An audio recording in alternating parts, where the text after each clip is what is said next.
Hello दोस्तों, इस video में हम कक्षा 8 गणित के 7th चैप्टर राशियों की तुलना इसके परिचय का तीसरा भाग करेंगे, जिसमें आप सीखेंगे बिक्री कर, जीएसटी और वैट के बारे में कि ये कैसे ज्ञात करते हैं और इनसे संबंधित क्वेश्चंस को कैसे हम सॉल्व करते हैं।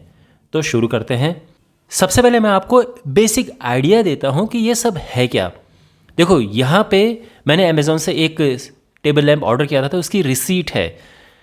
यहाँ पे आप देखिए, एक अमाउंट ये है, ठीक है, एक अमाउंट ये है और एक ये है। अब ये क्या क्या है? ये अमाउंट है, ये कीमत है, यानी मूल्य है टेबल लैंप का बिना टैक्स के, टैक्स से पहले का। टैक्स को हिंदी में कर कहते हैं। तो कर से पहले का ये अमाउंट है, ये उसमें लगा कर यानी टैक्स। और फिर ये जो अमाउंट है, ये कर यानी टैक्स जुड़ने के बाद का अमाउंट है, यानी कर सहित मूल्य। तो मुझे इतना पे करना पड़ा, कर सहित मूल्य जो है। यहाँ पे अगर आप इन दोनों को प्लस करेंगे तो आप पाएंगे कि इन दोनों को प्लस करके बिल्कुल यही आ रहा है जो यहाँ पे लिखा है। तो यानी कर से पहले, कर जोड़ने से पहले जो मूल्य है, जो अमाउंट है, उसमें हम जोड़ते हैं कर और उसके बाद कर सहित मूल्य आ जाता है किसी वस्तु का। बात समझ आ गई? अब ये जो अलग अलग प्रकार के कर हैं कि बिक्री कर, वैट, जीएसटी, ये सब क्या क्या है? तो बिक्री कर, वैट, जीएसटी, ये सभी कर हैं। और अगर आपके पास क्वेश्चन में इनमें से कोई भी चीज़ आती है तो क्वेश्चन को करने का तरीका बिल्कुल सेम है। अच्छा, वैट क्या है? वैट वैल्यू एडेड टैक्स होता है। और जीएसटी, इसकी फुल फॉर्म है गुड्स एंड सर्विस टैक्स, यानी वस्तु एवं सेवा कर। तो ये सभी कर हैं। तो देखो, पहली बात तो ये कि ये टैक्स यानी कर, ये होता क्या है, क्यों ये चीज़ होती है? तो देखिए, सरकार को बहुत सारी चीज़ें, परियोजनाएं चलानी पड़ती हैं। सरकार को सड़कें बनानी होती हैं, जो सरकारी कर्मचारी हैं उनको तनख्वाह देनी होती है। बहुत सारी स्कीम होती हैं जो समाज के विकास के लिए होती हैं, जैसे पेंशन स्कीम होती है, या जो मनरेगा स्कीम है, या फिर सरकार की बहुत सारी योजनाएं होती जिसमें सरकार को पैसा खर्च करना होता है। वो सब पैसा सरकार के पास आता कहाँ से है? वो सब आता है जब हम सब लोग टैक्स देते हैं। तो सरकार के पास टैक्स के रूप में, टैक्स जब सरकार हम पे लगाती है, हम टैक्स पे करते हैं, पैसा देते हैं, तो वो सरकार के पास जाता है और सरकार उस पैसे का यूज़ करती है। तो टैक्स अलग अलग तरह का होता है। टैक्स एक इनकम टैक्स भी होता है जो इनकम पे लगता है, यानी तनख्वाह पे लगता है। जो कोई पैसे कमाता है, जो भी पैसे कमाता है, उस पर कुछ % टैक्स लगता है, एक वो भी एक टैक्स का प्रकार है। इसके अलावा कोई कुछ सामान बनाकर बेचता है तो उस पर भी टैक्स लगता है। उसको हम सेल टैक्स यानी बिक्री कर कहते हैं, या फिर जीएसटी कहते हैं। तो ये सब होता है। जब आप दुकान में सामान लेने जाते हैं तो आपने एमआरपी, जो जहाँ पे लिखा होता है, वहाँ पे लिखा होता है कि इसका एमआरपी 25 रुपये है, और नीचे लिखा होता है इंक्लूसिव ऑफ ऑल टैक्सेस, यानी सभी टैक्स सहित। तो उसमें जीएसटी, बिक्री कर, ये सब टैक्स उसमें जुड़े हुए होते हैं। तो हम इसमें इनकम टैक्स नहीं पढ़ेंगे, हम इसमें पढ़ेंगे जो जीएसटी है या सेल टैक्स है, किसी वस्तु पर जो कर लगाया जाता है, वो आप इस वीडियो में सीखेंगे। तो मैं उम्मीद करता हूँ लेकिन कि आपको ये कर क्या होता है ये चीज़ समझ आ गई होगी। तो मैं पहले आसान भाषा में आपको ये समझाता हूँ। देखो, जो जो चीज़ें आपको ध्यान में रखनी, एक तो है कि कर से पहले कीमत। तो मान लो कि कर से पहले किसी वस्तु की कीमत 100 रुपये है, इस पर 12% का टैक्स लगा, तो यानी 12 रुपये का इस पर कर लगा। टैक्स और कर एक ही बात है, ठीक है। और इसके बाद 112 रुपये फाइनली पे हमें करना पड़ेगा। तो ये वाली जो कीमत होती है ये बिना टैक्स की है। इतना टैक्स है, तो जो सामान बेच रहा है या सामान बना रहा है उसको इतना पैसा सरकार को देना है। अब वो इतना पैसा सरकार को देना है तो वो क्या करते हैं कि भाई इतने में उनको बेचना है, लेकिन साथ में इतना सरकार को भी देना है, तो वो सब मिलाकर वो हमसे ले लेते हैं पैसे। तो ये जो पैसे हैं, फिर इसमें से इतना हिस्सा उसे सरकार को देना होता है और इतना हिस्सा उसे खुद रखना होता है।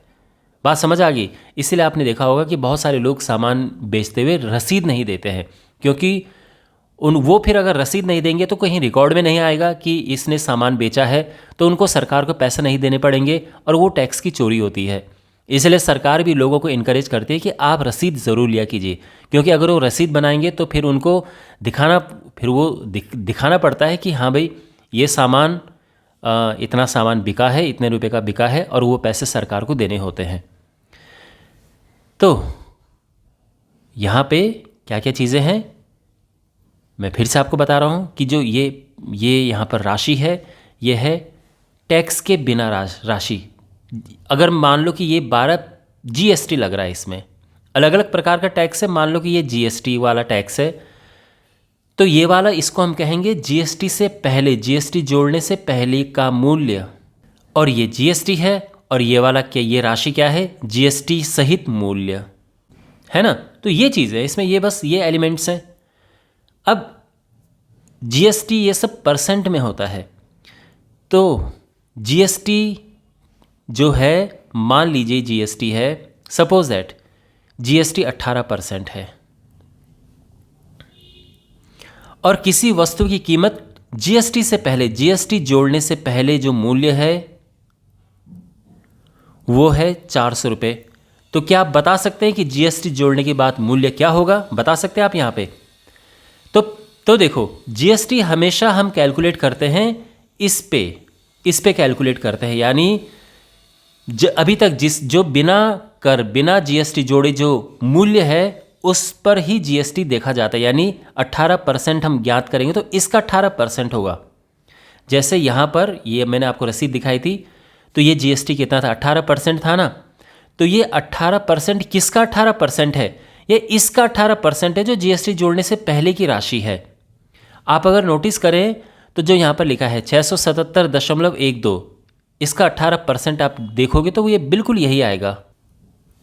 चलो यहाँ पे देखते हैं, तो ये है 677.12, इसका हम निकालेंगे 18%, 121.88। तो आप देख रहे हैं, यानी जो ये 18% हमने ये कैलकुलेट किया कि 18%, वो इस पर 18% हम देखते हैं, और इस पर 18% निकालने के बाद ये आया। और अब आप नोटिस करो कि इसमें अगर हम जोड़ें, ये तो टैक्स है, ये तो कर है, 100 जो आप यहाँ पर देख रहे हैं 121, ये है कर 121.88। इसमें अगर हम जोड़ें 677.12, तो बिल्कुल 799 रुपये बन रहा है। समझ गए?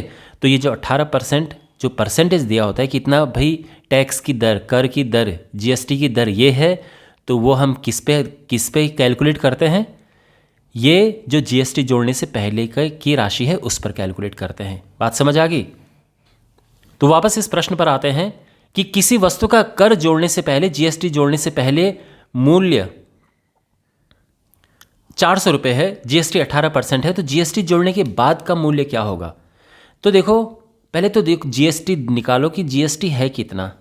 तो यहाँ पर जीएसटी है 400 का 18%, तो ये हो जाएगा 400 गुणा 18/100, 20 से 20 के 18 चौको 72, ये 72 आया। तो जीएसटी 72 आ चुकी है, तो हम लिखेंगे जीएसटी सहित मूल्य। तो क्या होगा? तो देखो, जीएसटी से जोड़ने से पहले तो ये था, इतने का उस पर जीएसटी लग गया, और 472 रुपये कुल जीएसटी सहित मूल्य हो गया उस वस्तु का। तो आपको ये बात समझ आ गई? इस तरह से हम हिसाब किताब करते हैं। मान लो आपके पास प्रश्न इस तरह से है कि कोई वस्तु है, उसका जीएसटी जोड़ने से पहले जीएसटी के बिना मूल्य ये 800 रुपये है, और जीएसटी सहित मूल्य 900 रुपये है। तो जीएसटी की दर हमें ज्ञात करनी है। जीएसटी की दर मतलब या तो ये बोला होगा कि प्रतिशत जीएसटी ज्ञात कीजिए, या तो ऐसा पूछा होगा कि जीएसटी की दर बताइए, या फिर जीएसटी का प्रतिशत जीएसटी हमें बतानी है। कैसे ज्ञात करेंगे?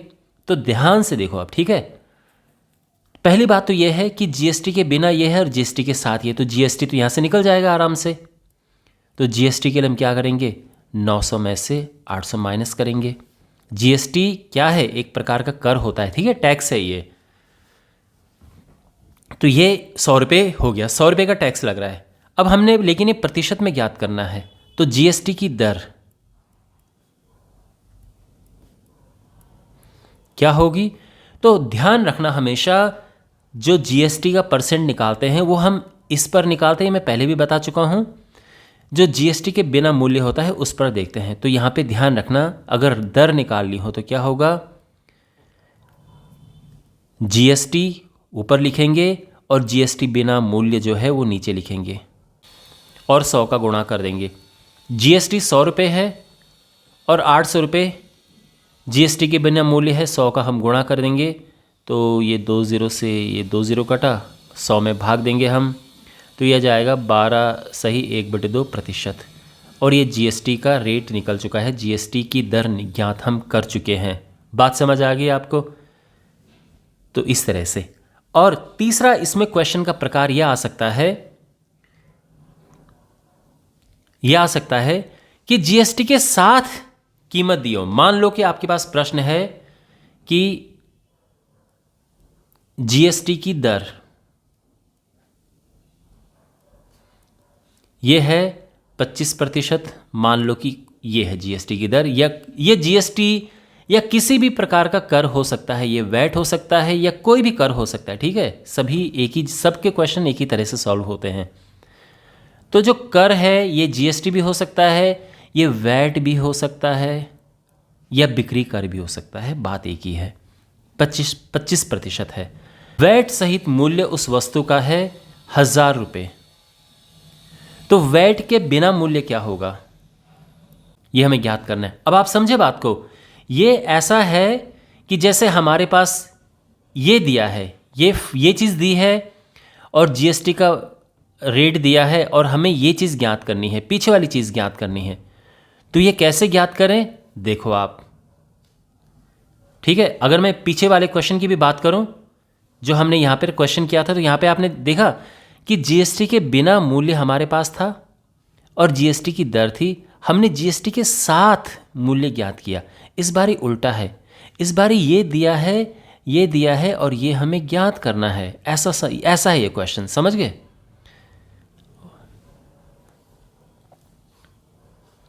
तो कैसे ज्ञात करें? तो जब भी आपके पास ऐसा प्रश्न आएगा, जब ओरिजिनल यानी जीएसटी जोड़ने से पहले का मूल्य पूछा होगा, तो आप हमेशा इसको मान लेना कि माना जीएसटी या वैट जोड़ने से पहले मूल्य x रुपये है। अब वैट क्या है, तो यहां पर देखो वैट है 25%, लेकिन किसका 25%? x का 25%। ये ध्यान रखना, किस पर जोड़ता है कोई भी कर, जो टैक्स जोड़ने से पहले की कीमत होती है। ये ध्यान रखना, मैं बार बार ये बता रहा हूँ, कंफ्यूज मत करना, कहीं आप 1000 का 25% मत निकाल देना। ये 25% होगा उसका जो टैक्स जोड़ने से पहले है। अब वो तो हमारे पास है नहीं ना, तो इसलिए हमने x लिया, x का 25%। तो x का 25% क्या होगा, x गुणा 25/100, ये गया 4 बार और ये आ जाएगा x/4, ठीक है। तो इसका मतलब ये है कि x तो था टैक्स को जोड़ने से पहले, वैट को जोड़ने से पहले, x/4 है वैट, और कुल मिला के जो पूरा पैसा है वैट जोड़ने के बाद में वो ये है। बस हमें x का मान ज्ञात करना है यहाँ पे। तो ये हुआ 4x + x,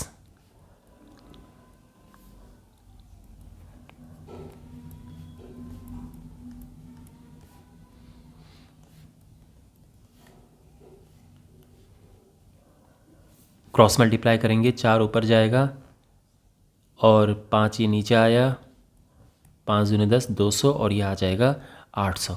तो यानी वैट जोड़ने से पहले का जो मूल्य है वस्तु का वो 800 रुपये है। तो 800 रुपये था, वैट जोड़ा 25% है ना, वो अगर आप अगर वैट ज्ञात करने को आ जाए तो वैट कितना है, 800 का 25%, यानी 200। तो सोचो 800 रुपये का बिना टैक्स का था, 200 रुपये का टैक्स लग गया, तो मिलाकर जो कुल कीमत है ये है 1000 रुपये। ये तो समझ आ गया कैसे हम करते हैं। और अब हम 1-2 एग्जाम्पल्स करेंगे और ये देखिए, मैं ये देखूंगा कि आपको वाकई वो चीज़ आई कि नहीं आई है। तो मैं एक दो एग्जांपल्स आपको करवाऊंगा, लेकिन मेरे सॉल्व करने से पहले आप कोशिश करना उनको सॉल्व करने का, और ये देखना कि ये वीडियो आपने कितने अच्छे से देखा है। यहाँ पर एक क्वेश्चन है, तो अगेन जैसे कि मैंने कहा, आप वीडियो को पॉज करें, स्वयं ट्राई करें और फिर मेरा सोल्यूशन देखें। ओके, तो मैं उम्मीद करता हूँ कि आपने इसको सॉल्व किया होगा। एक घड़ी का मूल्य 60 रुपये है, बिक्री कर 12% है, तो घड़ी का कर सहित मूल्य ज्ञात कीजिए। तो मूल्य 60 रुपये है ना, और बिक्री कर 12% है, तो एक्चुअल में जो बिक्री कर है वो है कितना? तो बिक्री कर या कोई भी जो टैक्स है वो किस पर लगता है? जो बिना टैक्स की कीमत जो यहाँ पे लिखी हुई है। तो बेसिकली ये आ जाएगा 60 का 12%, यानी 60 गुणा 12/100, 0 से 0 कटा, 12 छके 72, 7.2 रुपये। तो इसीलिए बिक्री कर सहित मूल्य क्या होगा?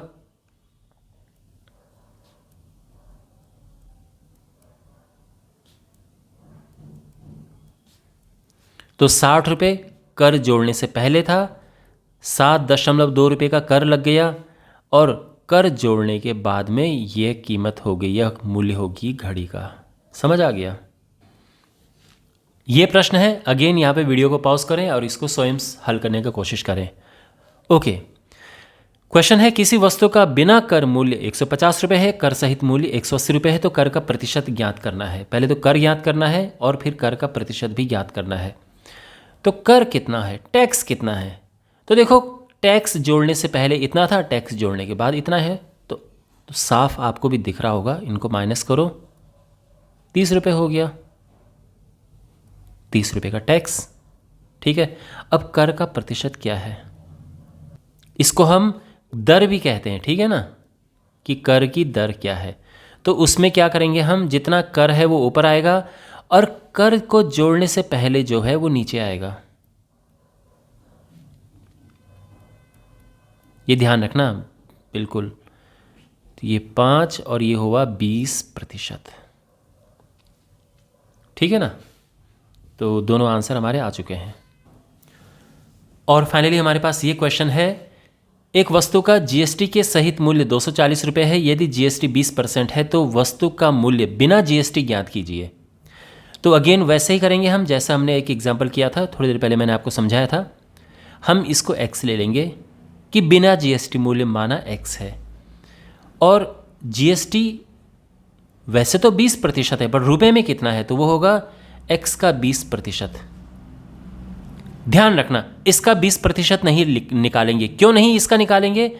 क्योंकि ये जीएसटी के साथ है।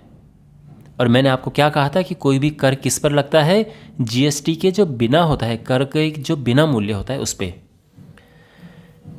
तो ये हो जाएगा x गुणा 20/100, ये कटा 5 बार, और ये आ जाएगा x/5, है ना। तो देखो, x तो था जीएसटी के बिना मूल्य, इतना जीएसटी है, और यानी दोनों को मिलाकर कितना है? 240 रुपये है। तो इसको हम हल करेंगे, 5 एकम 5 और 1 6, 6x/5 = 240। x आ जाएगा 240 गुणा 5/6, 6 चको 24, और ये आ जाएगा 200 रुपये। ये हमारा आंसर है। Okay, alright. तो इसी के साथ ये वीडियो समाप्त होता है। मैं उम्मीद करता हूँ कि आपको टैक्स, जीएसटी, वैट, बिक्री कर, ये सब कॉन्सेप्ट अच्छे से समझ आए होंगे, और इनसे संबंधित प्रश्नों को आप आराम से हल कर लेंगे। इस चैप्टर के बाकी वीडियोस के लिए डिस्क्रिप्शन बॉक्स में प्लेलिस्ट चेक करें, चैनल को सब्सक्राइब करें, और अपने दोस्तों के साथ ये वीडियो ज़रूर शेयर करें। तो मिलते हैं अगले वीडियो में। Take care.